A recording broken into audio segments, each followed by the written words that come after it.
یہ مسلم ہے کہ عصر جاہلی کے عرب زبان پر قدرت رکھتے تھے۔ ان کی زبان عربی تھی، نہایت فصیح زبان بولتے تھے۔ جاہلی دور سے منسوب واقعات اور قصے اس کی شہادت دیتے ہیں۔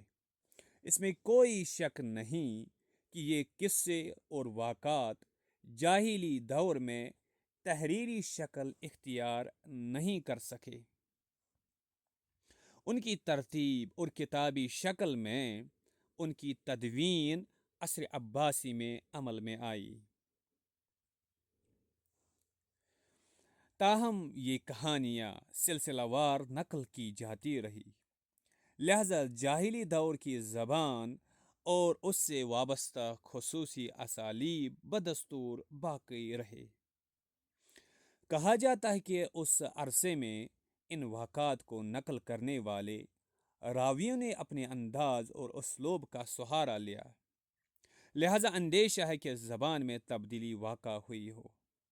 لیکن زبان کے ماہرین اور میدان ادب کے ناقدین نے تسلیم کیا ہے کہ راویوں کے بدلنے سے واقعات کی زبان و حقیقت میں کوئی بڑی تبدیلی واقع نہیں ہوئی ہے، بلکہ پرانی زبان و اسلوب کو لوگ شوق سے نقل کرتے تھے، کیونکہ اس زبان میں کشش تھی، قوت تھی، فصاحت تھی، روانی تھی، جملوں میں متانت پائی جاتی تھی۔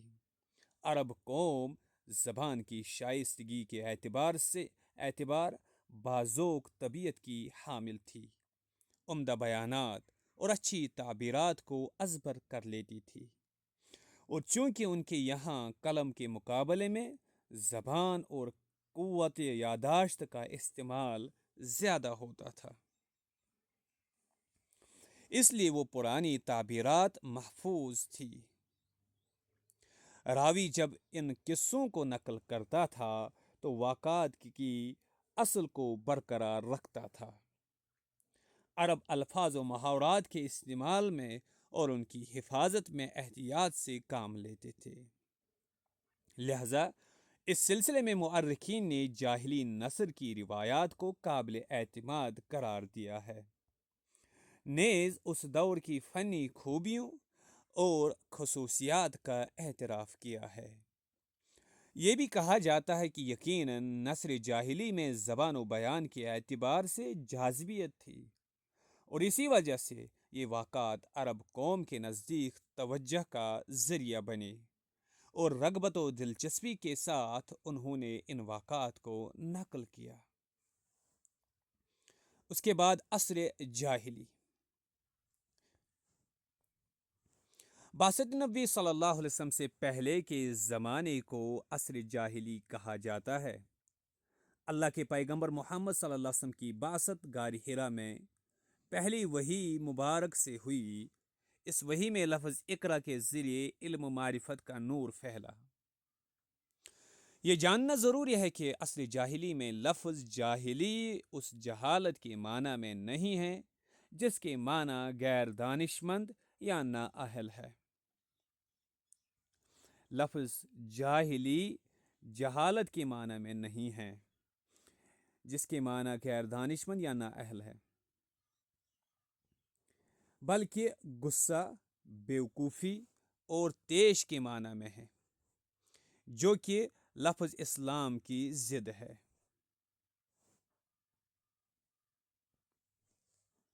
کیونکہ اسلام کے معنی ہیں اللہ کے سامنے خود سپردگی، اس کی اطاعت و فرمانبرداری، سلوک میں نرمی اور اخلاق کریمہ سے متصف ہونا۔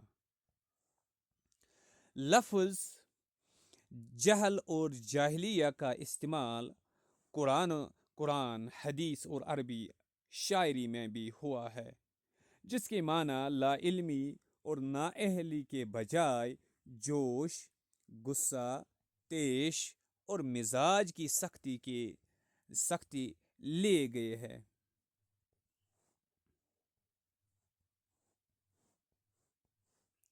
کیونکہ اس دور کے لوگوں میں طبیعت کی سختی پائی جاتی تھی، مزاج میں شدت، غالب رہتی تھی۔ قرآن کی آیتوں میں یہ معنی بخوبی سمجھ میں آتا ہے۔ خذ العفو وأمر بالعرف وأعرض عن الجاہلین، سورۃ الاعراف آیت 199، یعنی ترجمہ، آپ عفو درگزر کیجیے، اچھی باتوں کا حکم کیجیے اور جاہلوں سے اعراض کیجیے۔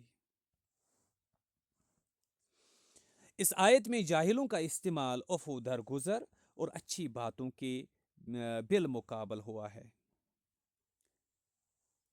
آپ کو ہدایت دی جا رہی ہے کہ جو لوگ آپ کے ساتھ سخت رویے سے پیش آتے ہیں اور غیر اخلاقی سلوک کا مظاہرہ کرتے ہیں، آپ ان سے اعراض کیجیے۔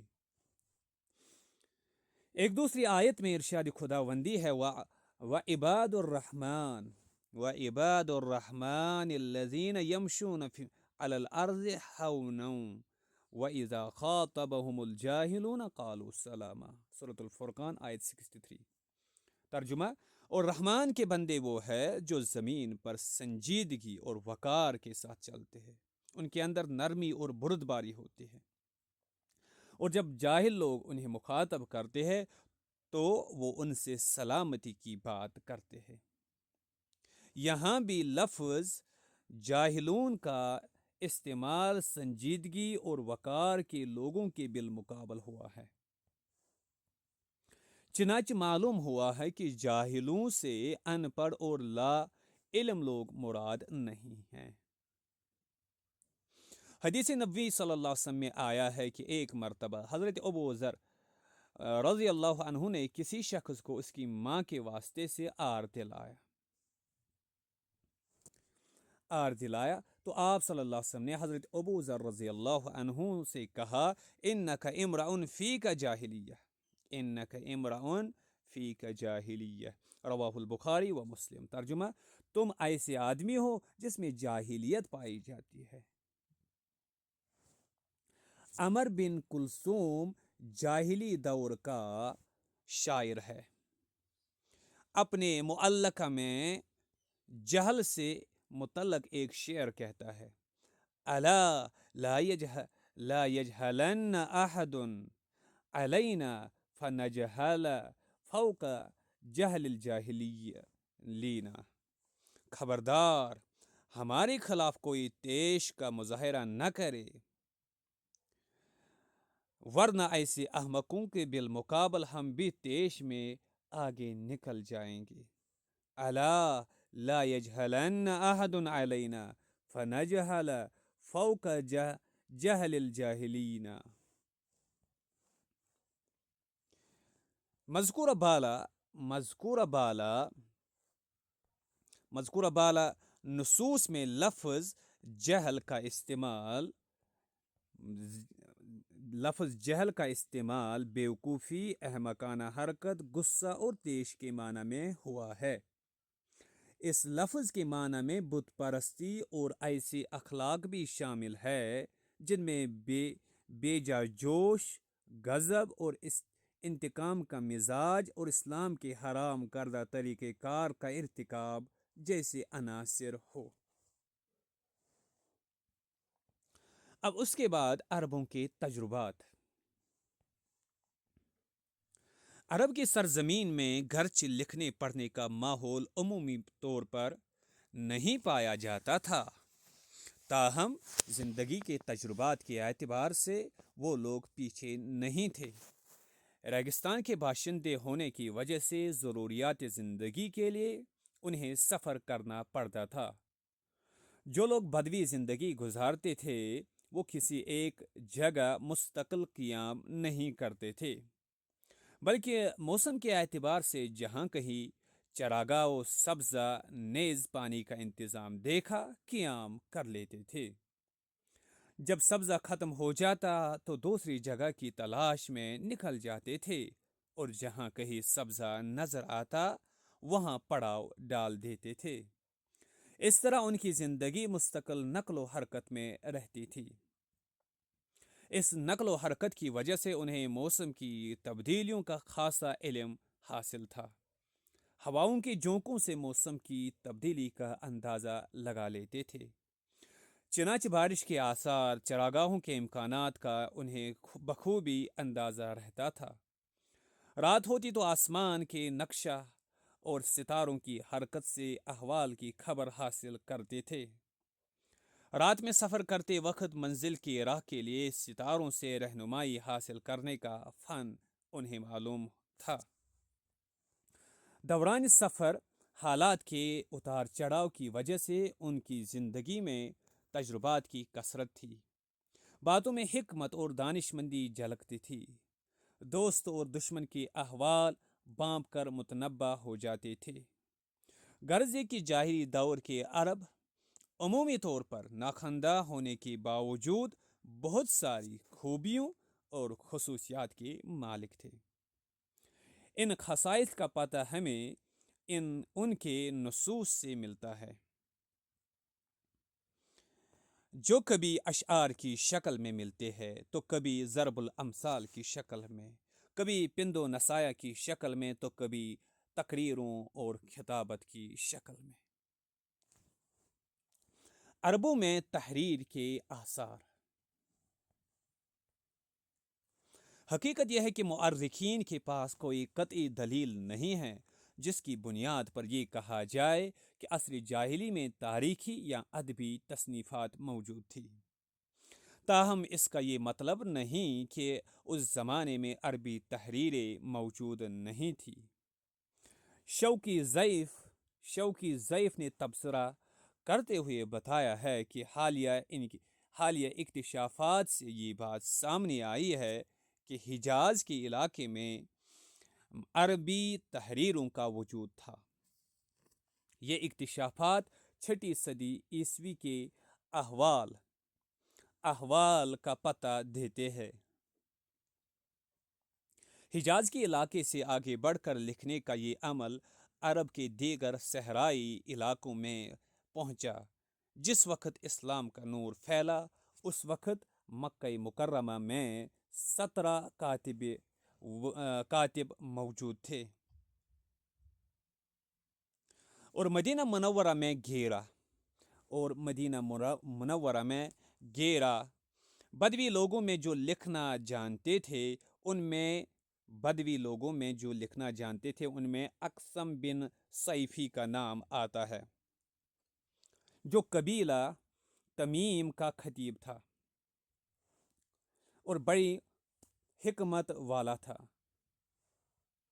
اقسم کے بتیجے کا نام حنظلہ بن ربی تھا۔ آپ رضی اللہ عنہ کا شمار حضور اکرم صلی اللہ علیہ وسلم کے کاتبوں میں ہوتا ہے۔ بدوی شعراء میں جو فن تحریر یا لکھنے کے عمل سے واقف قرار دیے جاتے ہیں ان میں مرکش اکبر کا نام آتا ہے جو قبیلہ بکر سے تھا۔ یعنی بدوی شعراء میں جو لکھنا جانتے تھے ان میں مرکش اکبر کا نام آتا ہے، اور اسی طریقے سے لبید بن ربیعہ بھی لکھنا جانتے تھے، جو مخزرمی شاعر کی حیثیت سے معروف ہوئے۔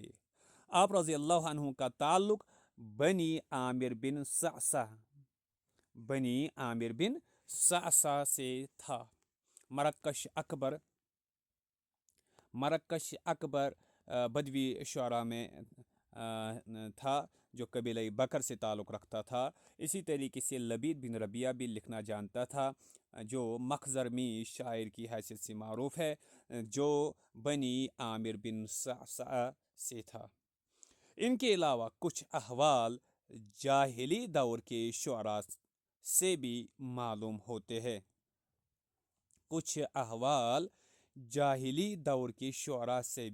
معلوم ہوتے ہیں کہ اس زمانے میں لکھنے کا عمل معروف تھا، کیونکہ وہ اپنے اشعار میں ایک منظر خاص کو تحریر سے تشبیہ دیتے ہیں مثال کے طور پر شعر مراکش کا شعر جو اپنے ایک قصیدے کے مطلع میں بیان کرتے ہوئے ریت کے ٹیلوں کی منظر کشی کرتا ہے۔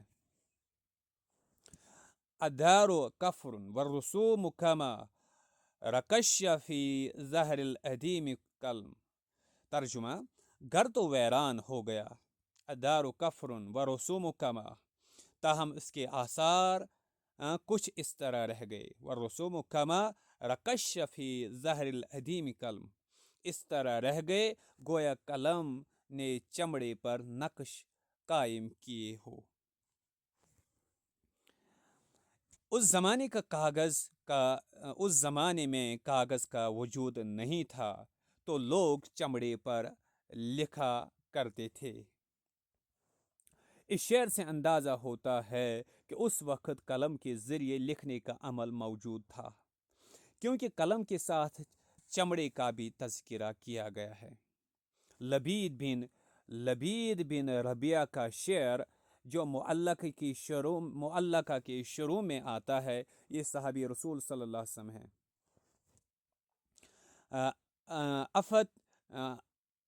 افت الدیار محلها فمقامها بمنن تعبدا قولها ورجامها فمدافع الريان أرى رسمه خلقا كما ضمن الوحي سلامها۔ ترجمہ: انہیں بستی ویران ہو گئی، افت الدیار محلها، بستی ویران ہو گئی، فمقامها، اس کے مہمان خانے اور قیام گاہیں بھی تباہ ہو گئی، بمنن تعبدا قولها ورجامها، اور قیام گاہیں بھی تباہ ہو گئی جو منا میں تھی، منن تعبدا قولها ورجامها، اس کے ٹیلے اور قبروں پر نصب کیے پتھر بھی نابود ہو گئے۔ فمدافع الریان أرى رسمه، پھر پانی کے چشموں کے آثار ایسے ہلکے پڑ گئے، خلقن کما ضمن الوحی سلامها، جس طرح پتھر نے تحریر کے نقوش کو خستہ کر دیا۔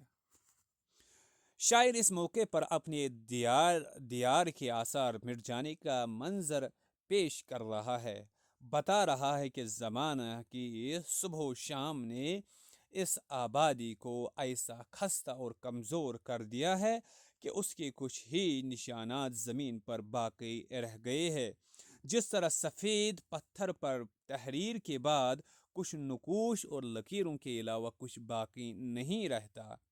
الوحیہ کا معنی تحریر، وحیہ کا معنی تحریر، نقش اور سلام کا معنی سفید پتھر یا ہڑی جس پر لکھنے کا عمل ہوتا ہے۔ وحیہ کا معنی ہے تحریر، نقش، اور سلام کا معنی سفید پتھر یا ہڑی جس پر لکھنے کا عمل ہوتا تھا۔ عرب میں چمڑوں پر پتھروں پر لکھنے کا عمل عام تھا۔ ان کے علاوہ ہڑیوں پر اور کھجور کی چھال پر بھی لکھا کرتے تھے، ہڑیوں پر، سفید پتھروں پر، اور اسی طریقے سے کھجور کی چھال پر، چمڑوں پر۔ لبید اپنے معلقہ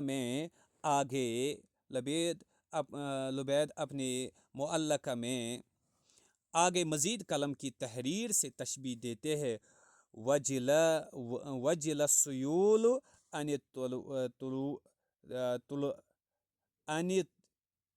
الطلول كأنها زبر تجد متونها اقلامها۔ ترجمہ: ٹیلوں کے اوپر سے پانی کے بہاؤ نے ایسا خط تیار کر دیا گویا وہ قلموں سے لکھی گئی صحیفوں کی عمدہ تحریر ہو۔ اخنس بن شہاب تغلبی کا شعر بھی اس پس منظر میں قابل ذکر ہے۔ لابنہ حطان بن اوف منازل کما رکش العنوان فی الرق کاتب۔ ترجمہ: حیطان بن عوف کی بیٹی کے گھروں کی شکل ایسی معلوم ہوتی ہے گویا کسی کاتب نے باریک چمڑے پر عنوان قائم کر دیا ہو۔ بدوی شعراء میں اس طرح کی تعبیرات اور اشعار واضح طور پر ملتے ہیں جو رہنمائی کرتے ہیں کہ اس دور میں لکھنے کے عمل سے واقفیت پائی جاتی تھی۔ اس کے بعد جاہلی دور میں لکھنے کا رواج۔ جاہلی دور میں لکھنے کا رواج۔ اہل علم اس بات پر مکمل اتفاق رکھتے ہیں کہ جاہلی دور میں لکھنے کا رواج موجود تھا۔ بہرحال لکھنے کا رواج ہونا الگ بات ہے اور کتابی شکل میں معلومات محفوظ کرنا ایک الگ بات ہے۔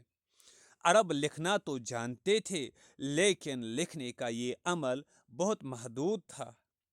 عمومی طور پر اس کا ماحول نہیں تھا۔ یہی وجہ ہے کہ اس دور کی کوئی کتاب نہیں پائی جاتی ہے، نہ ہی تحریری شکل میں کسی نثر فنی کا ثبوت ملتا ہے اور نہ ہی کسی ادبی خط کا حوالہ ملتا ہے۔ ہاں، چند خطوط کا تذکرہ آتا ہے جو تجارتی اور سیاسی مقاصد کے لیے لکھے جاتے تھے۔ مکہ مکرمہ چونکہ تجارتی طور پر مرکز کا درجہ رکھتا تھا، لہذا اگر آثار و قرائن کے ذریعہ یہ معلوم ہوتا ہے کہ وہاں لکھنے کا رواج پایا جاتا تھا تو اس میں کوئی تعجب کی بات نہیں۔ عربی زبان کے مشہور و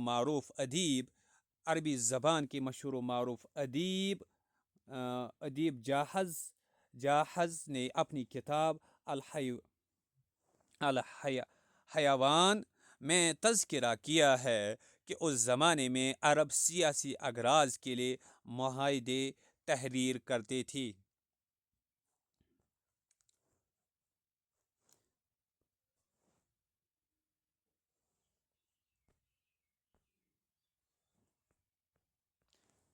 چند خطوط: عہد نامے کی اس تحریری شکل کو محارق کے نام سے یاد کیا جاتا تھا۔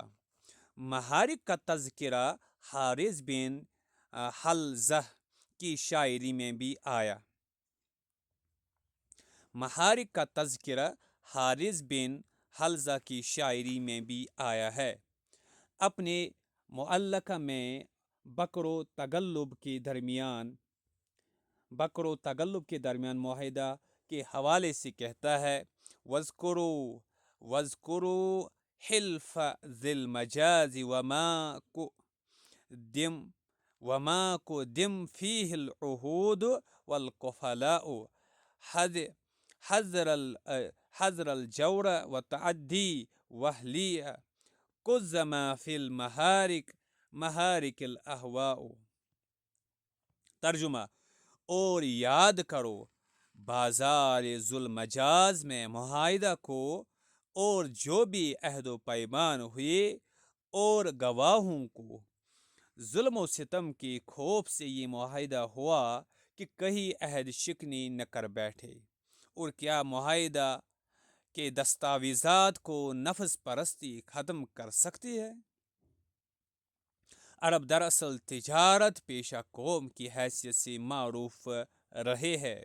ریگستان کی سرزمین میں زراعت کے حالات موافق نہیں رہتے تھے، لہذا ان کا دار و مدار تجارت پر رہا کرتا تھا۔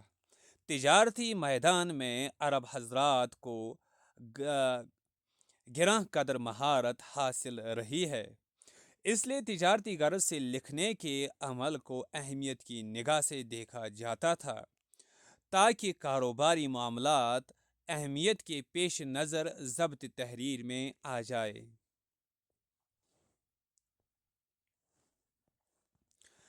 ادبی غرض کے لیے لکھنے کے عمل کو رواج دینا عربوں کے یہاں کوئی ضرورت کی چیز نہیں سمجھی گئی، کیونکہ ان کے یہاں تحریر کے مقابلے میں حافظہ کو زیادہ اہمیت حاصل تھی۔ عربوں کو اپنی زبان اور قوت یاداشت پر ناز تھا، چنانچہ وہ اپنا حسب و نسب زبانی یاد رکھتے تھے۔ اپنے خاندان و قبیلہ کی شان و شوکت بیان کرنے کے لیے اشعار و قصائد ازبر رکھتے تھے، یہاں تک کہ گھوڑوں کا نسب سلسلہ نسب بھی اپنے حافظہ میں محفوظ رکھتے تھے۔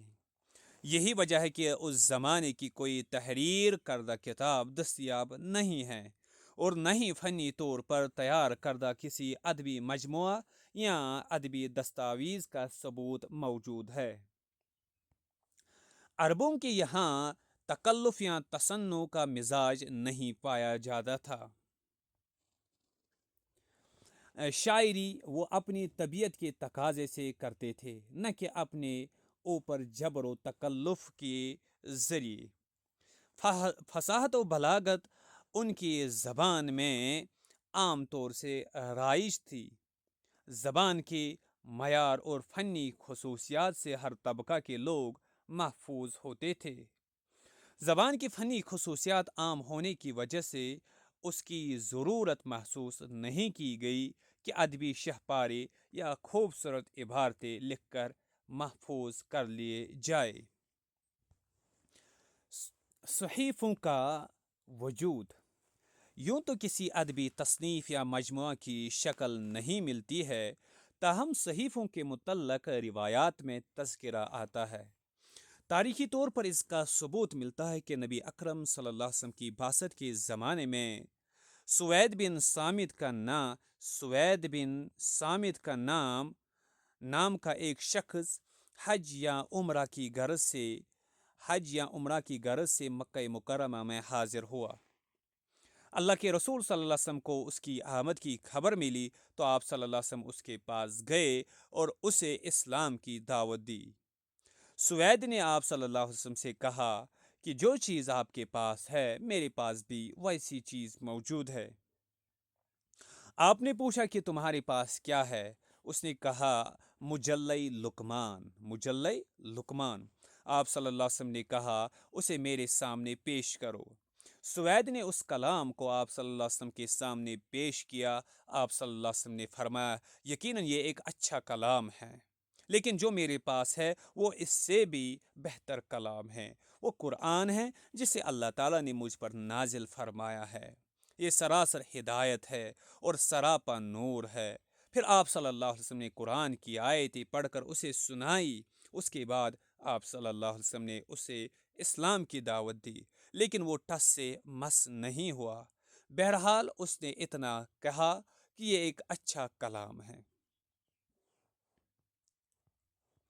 اس واقعے سے ہمیں معلوم ہوتا ہے کہ اس زمانے میں صحیفہ کا وجود تھا جس میں حکمت و نصیحت کی باتیں پائی جاتی تھی، لیکن اس طرح کے صحیفوں کی بنیاد پر یہ استدلال نہیں کیا جا سکتا ہے کہ زمانہ جاہلیت میں عرب لکھنے کے فن کو اپنے جذبات و احساسات کی نمائندگی کے لیے استعمال کرتے تھے۔ محض گمان کی بنیاد پر ہم اس میں قیاس آرایا نہیں کر سکتے ہیں۔ ان تمام حقائق کے باوجود کہ نثر فنی کی کوئی مادی شکل ہمارے سامنے موجود نہیں اور ادبی خطوط یا رسائل کا کوئی ثبوت دستیاب نہیں، یہ امر تسلیم شدہ ہے کہ عربوں کے درمیان سیاسی و تجارتی اغراض کے لیے خطوط نویسی کا عمل رائج تھا۔ طرفہ بن عبد کی موت میں خط کا کردار۔